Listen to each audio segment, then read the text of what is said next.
Matthew Fitzpatrick is just 21 but already looks the real deal.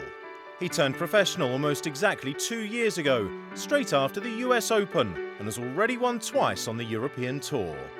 In Stockholm last week, he became the youngest ever Nordea Masters champion, moving to a career-high 32nd in the official World Golf Rankings. Matt traces his recent success back to finishing second behind Danny Willett at the European Masters in Switzerland last year. It was very important for me. It guaranteed my card for this year. So I think after doing that, it allowed me to sort of play a lot more freely, I think, for the rest of the year. Also bumped me up the order of merit and the world ranking. That opens up a few doors later down, sort of start of this year, and yeah, it was definitely important for my career. And a few months later, Matt's maiden professional victory came at Woburn as he claimed a wire-to-wire win at the British Masters in November, finishing 2 shots clear. All I was bothered about was hitting it down the middle off the tee. I didn't want to hit it into trees or anything, and I hit probably one of the best drives of the week, not the best drive under the circumstances. So yeah, it was straight down the middle, and it took the pressure off a lot, I think. It was obviously a big deal for me. It was important for me to break into that top 100, just for what I want to achieve sort of in my career, really.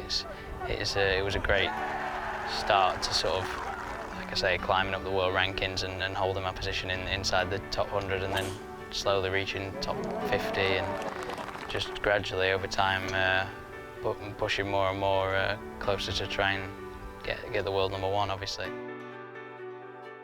21 years of age, US amateur champion a couple of years ago, much expected, but there's a difference between the expectation and the win. Fantastic. I'm delighted for his family. It's been overdue for me, and I think he will definitely be in the Ryder Cup.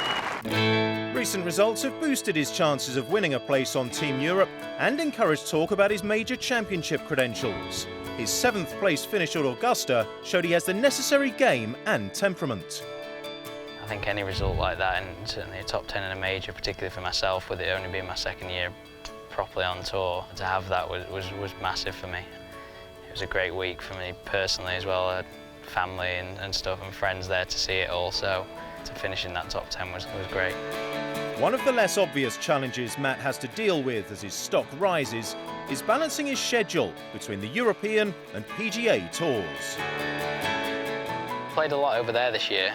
I'm loving it playing over there. I think it's a great new experience for me, and it's sort of nice to admit coming back here and playing the regular European tour as well. Sort of back to places you know, I guess, and you've been before. So I'm looking forward to the rest of the year over this side, and other than the majors over there, and maybe I'll try and sneak a couple in over there before the end of the year. Matt's in excellent form heading to the US Open next week and has the accuracy required to compete at Oakmont. The youngest Englishman after Nick Faldo to win 2 European Tour titles is ready to take his career to the next stage. Purely for me is just to do as well as I can each week, just trying to play as well as I possibly can each week and work hard to achieve that. So yeah, I wouldn't say I have any set goals, it's just to keep working. It's an approach that's served Matt well so far, and his success sees him currently occupy one of the automatic Ryder Cup qualifying spots. It's shaping into quite a season for the young Englishman, who'll surely be heading to Hazeltine in September to make his debut for Team Europe.